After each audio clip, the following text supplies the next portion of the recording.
Is Battle Royale a good fit for the Call of Duty engine? Black Ops 4's latest beta provides answers to that. An early demo of the new Blackout mode shows developer Treyarch's multiplayer mode is a very close imitation of PlayerUnknown's Battlegrounds. It's hard to ignore the similarities, and it's closer in design than you might expect.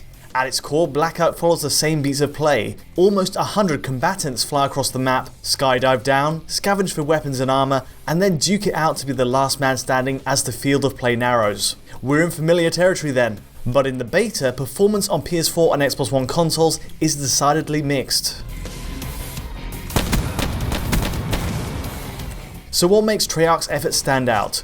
Well, unlike the Unreal Engine 4 backbone of PUBG and Fortnite, this Blackout mode is a fascinating technical experiment for the Call of Duty series. It shows how the studio's renderer and netcode scales beyond Black Ops 4's usual online deathmatch games. Player counts of 5v5 are the focus in regular deathmatch, and often spread across far smaller maps. But here, by necessity, the engine loads in one gigantic open sprawl, spreading out for acres, showing the engine's efficiency at asset streaming and rendering shadow or foliage detail. Ranging from high-end housing estates, factories and prisons, this is the biggest battle arena in Call of Duty's history. But how does it hold up?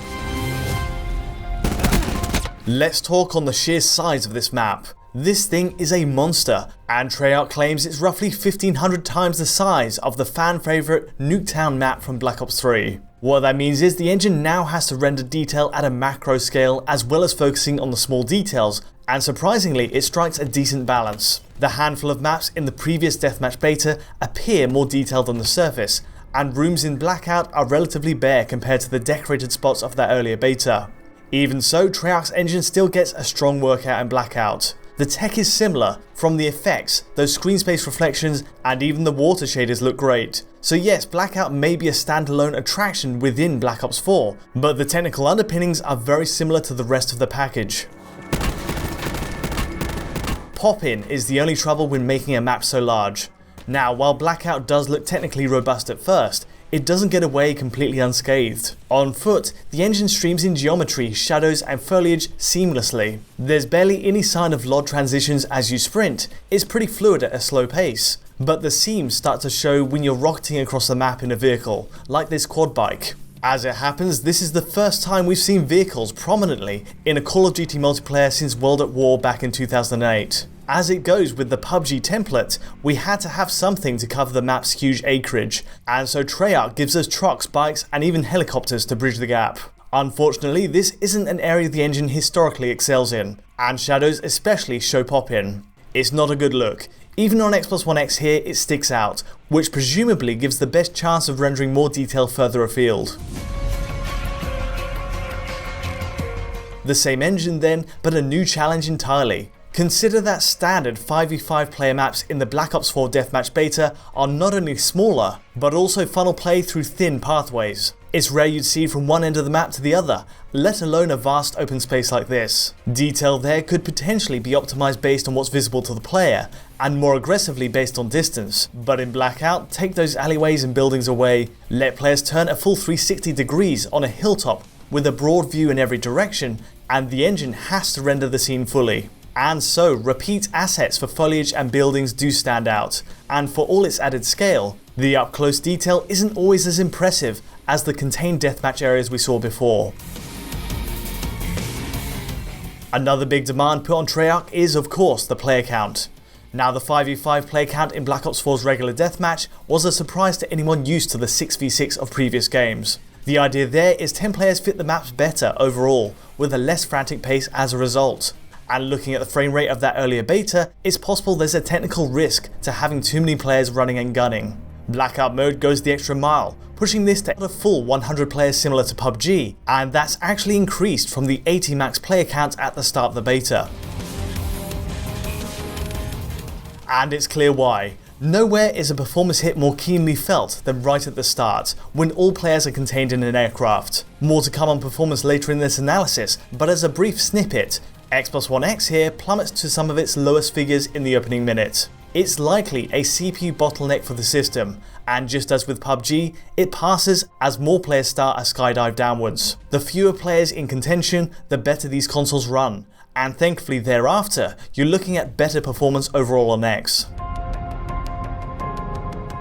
One surprising plus to Blackout is just how quickly it loads. You won't spend too long on loading screens or the lobby waiting for players, and you can pretty rapidly jump into a new game. Meanwhile, it's not perfect from a networking angle. There are stutters in a couple of games, always at the start, though nothing as glaring as PUBG around launch on Xbox One. And just like other Battle Royale games, the likelihood of any network stutter goes down the closer you get to the final few players. As it goes, the beta ran smoothly for me overall on every console, but your mileage may vary based on connection type. Speaking on consoles, there's a surprising similarity in feature set between all four. Whether that's the base PS4 or Xbox One machines or enhanced Pro and X, the main visual difference outside of resolution is in smaller points like shadow detail. Here's a regular Xbox One in action, and looking to the ground gives a far lower quality, pixelated shadow outline for the character, something that does get a suitable boost on X. The same goes between PS4 and Pro, a shadow upgrade that you'll appreciate at the higher resolutions the Pro and X can push out. Now it's conceivable draw distances too are pushed out on these as well, but it's something we'll have to look into more detail at launch.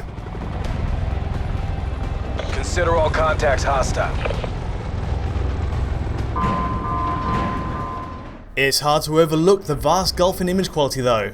There's a lot to cover here, but the nutshell summary is this. Starting with the lower end, we have an Xbox One that targets 1600 by 900 as the max native res. It does hit that, but supposing you've just landed in a town with several other players, you'll see a dynamic res system kick in, taking it down to 1024 by 768. That's the lowest figure, and yes, the grim reality is, this is a mode that demands seeing far into the distance for a good sniper shot, and image quality will matter. So if you're on a base Xbox One, it will be more of a challenge to compete with the Xbox One X players on the same server for that reason. Your image is significantly blurrier. Let's jump to the X model next then. Top number, 3840 by 2160, again dynamic. This figure isn't common though, and I only caught it looking up at the sky while climbing ladders. Any sight of actual terrain just pulls that number down. The typical top end then is 2240 by 1800 in my experience, while the lowest I've found is 1792 by 1800. For all intents and purposes, and across the many shots I've tested, you're getting 1800 pixels as the vertical res, with some scaling on the horizontal axis based on load. A true 4K is a very rare sight indeed, but Xbox One X is set up to push that in select moments. Next, let's look at the PlayStation 4 family.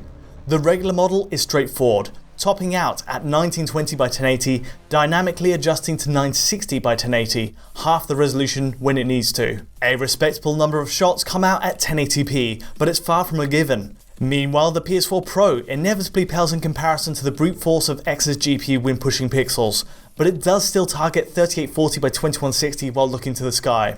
In those rare moments, yes, it can pull it off, but there is a possibility temporal reconstruction techniques are used to get there. The PS4 Pro's typical output is more sobering. The typical peak is 1920 by 1800 for most of gameplay, and the lowest point I've measured is 1440 by 1080. That's a lowering on both axes, and an aggressive cut to keep performance in check. Clearly, there are differences here to the regular multiplayer mode. General travel around this huge map, uncontested, it'll be a slightly higher resolution than the hectic firefights Black Ops 5v5 playlist show. But when any real action kicks off in Blackout, again mostly in those crucial opening few minutes or driving vehicles, picture quality takes a visible hit. X and Pro look very good mind, and it's surprising how well they come across on a 4K TV even with all that dynamic scaling. Where does that leave the frame rate then? We've seen 5v5 deathmatch games run under 60 FPS on each machine in the beta, but Blackout is a different setup. Getting a 60 FPS lock is the Call of Duty ideal, and I'd hope that translates to the Battle Royale experience. But, and simply put, it's not there yet in this early build. You've seen the intro skydive can tank on X, a constant harsh drop, and that's true of every version, including the base Xbox One we have here. The fact is that even after landing, the base Xbox One can rest at between 40 to 60 FPS depending on the speed of asset streaming when driving fast or just regular gunfire. Tearing creeps in at the top 10% of the screen to help push a frame out before a frame is fully complete, but that can only go so far. If a frame is lagging too far behind a 16.7 millisecond render time needed for 60 FPS, it simply drops a frame rather than tears it. Xbox One suffers quite a bit from this, and it again cements it as one of the less ideal ways to play. Next, a base PS4 is better. The range goes from 45 to 60 FPS and often rests in the 50s. Again, it shows adaptive VSync helping it along, and while it's impossible to match shots exactly, the impression is it is smoother, if not perfect. Ps4 Pro offers an even better ride, and switching to that here, most scenarios play out in the upper end of the 50s instead. Geometrically complex spots like the shooting range are attacks on GPU resource, but between that, there's a tendency to hit 60 FPS here, which is exactly where we want it. Surprisingly, Xbox One X happens to produce some less positive results in this beta. It's in the 40 to 60 FPS range, possibly due to its average higher resolution compared to Pro. Scenarios aren't an exact match, but the sense is this beta gives a smoother ride on Sony's console. All this could change by its 12th of October release, and since this is the final look at the game in beta form before the end product hits, we hope things can improve. X, in theory, could be the flagship version, if not for pushing the closest to a 4K output, then the best frame rate. For Black Ops 4, and especially the Blackout mode, a balance between the two is a good thing, the smoothest and clearest gameplay possible, but here we don't appear to have that just yet. In terms of originality, Treyarch's Blackout mode won't win any awards. Technically though, this is a break from the tradition of other major Battle Royale titles, and it does it respectably too, on an engine you wouldn't necessarily expect to cope with such large-scale battling. It's perhaps the most exciting part of the Black Ops 4 package now, a decently produced alternative to PUBG, taking the core fundamentals of Call of Duty, including the responsive controls, to a wider playing field. As a new way to play, it's exciting, but is this the right engine for the job?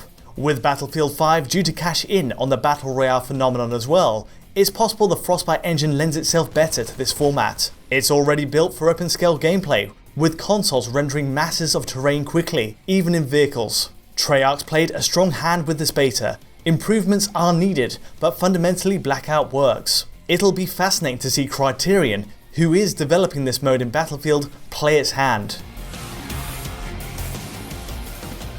Anyway, that's all from me. Do like and subscribe if you got anything out of this analysis, and don't forget to ring the bell for future updates on any new videos. For the 4K source file too, check out our Patreon at digitalfoundry.net, and to get in touch directly with me or the team, just use Twitter. But for me for now, thanks for watching. Squad destroyed by hostile action. MTC suspended.